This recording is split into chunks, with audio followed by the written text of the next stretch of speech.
विधानसभा चुनाव जैसे जैसे नजदीक आ रहा है वैसे वैसे सभी पार्टियों ने कमर कसनी शुरू कर दी है। सभी पार्टियों ने लोगों के बीच जाकर चुनावी वादे भी करते नजर आ रहे हैं। इसी कड़ी में आज अंबाला कैंट के बीपीएस प्लेनेटेरियम में बीजेपी द्वारा कार्यकर्ता सम्मेलन का आयोजन किया गया, जिसमें मुख्य अतिथि के रूप में हरियाणा के पूर्व गृह मंत्री अनिल विज ने शिरकत की। भारी संख्या में बीजेपी कार्यकर्ता भी मौजूद रहे। वहीं इस मौके पर अनिल विज ने उन 10 वार्डों के पदाधिकारियों को सम्मानित किया जिन्होंने लोकसभा चुनाव में अच्छा काम किया और बीजेपी को ज्यादा वोट डलवाई।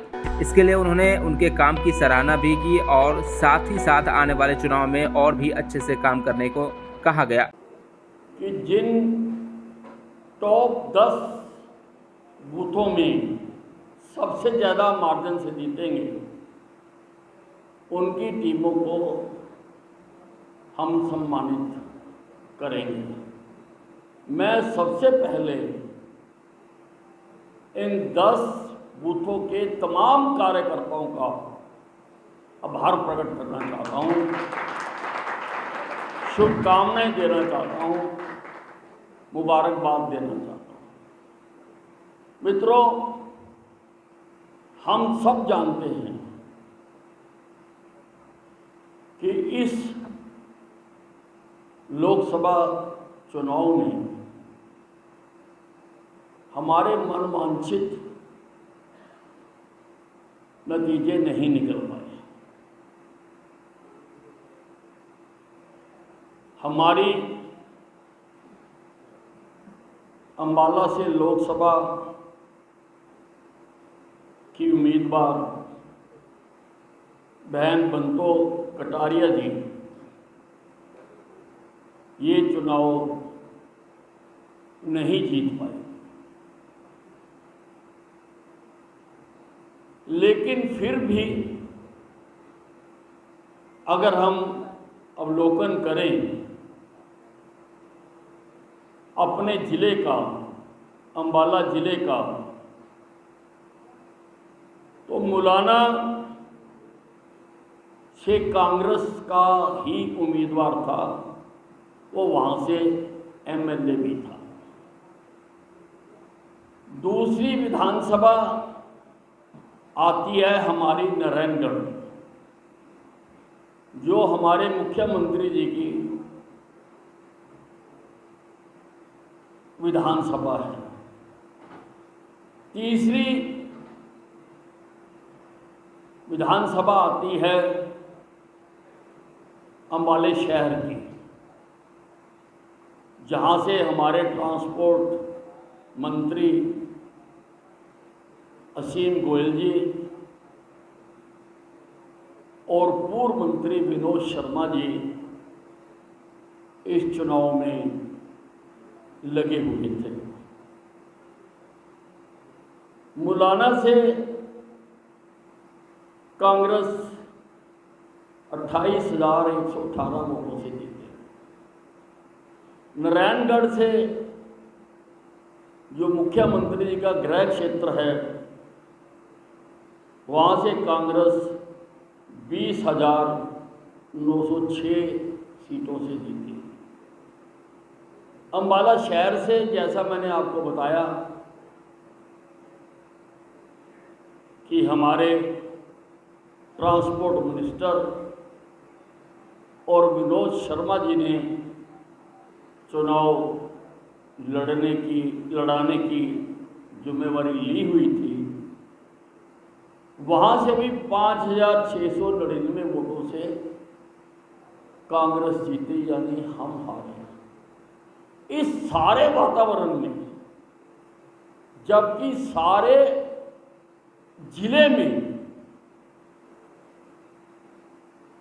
यहाँ पर कांग्रेस का जोर चल रहा था, ऐसे हालात में भी आपने उस हवा को रोककर अंबाला छावनी से भारतीय जनता पार्टी को विजयी कराया। ज़्यादा ना सही 3,000 वोटों से जीते, लेकिन जीतने वालों में हमारा नाम लिखा गया।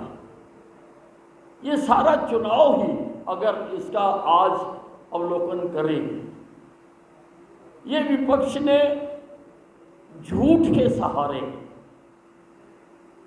लड़ा है। विपक्ष ने जो मुद्दे उठाए उनका कोई स्थान नहीं था। विपक्ष ने संविधान हाथ में लेकर जो प्रजातंत्र का पवित्र ग्रंथ है, जो हमारे लिए गीता और रामायण के समान है, उस ग्रंथ को लेकर सारे देश में प्रचार किया कि भारतीय जनता पार्टी संविधान को बदलना चाहती है, जो सच्चाई से लाखों किलोमीटर दूर की बात थी। और मैं कहता हूं कि और कोई चाहे संविधान की बात करे, कांग्रेस को संविधान हाथ में लेने और उसकी बात करने का अधिकार नहीं है, क्योंकि जितना इस संविधान को कांग्रेस पार्टी ने रोंदा है, हमने अपनी आंखों से देखा है। 1975 में जब इंदिरा गांधी कांग्रेस की नेता प्रधानमंत्री थी, सारे मौलिक अधिकारों को कत्ल करके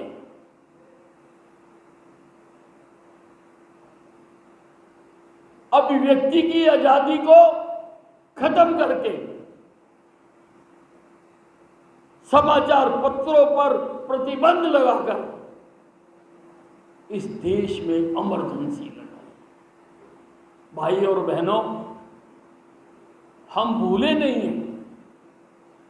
मुझे आप भी याद है कि उस वक्त की अखबारों में खबरें उस अखबार का एडिटर तय नहीं करता था, उस शहर का थानेदार तय करता था कि ये खबर दिखाओगे, ये खबर आप नहीं दिखाओगे।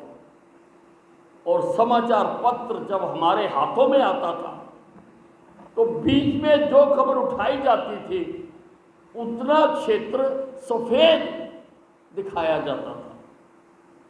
हम सब ने अपनी आंखों से देखा है।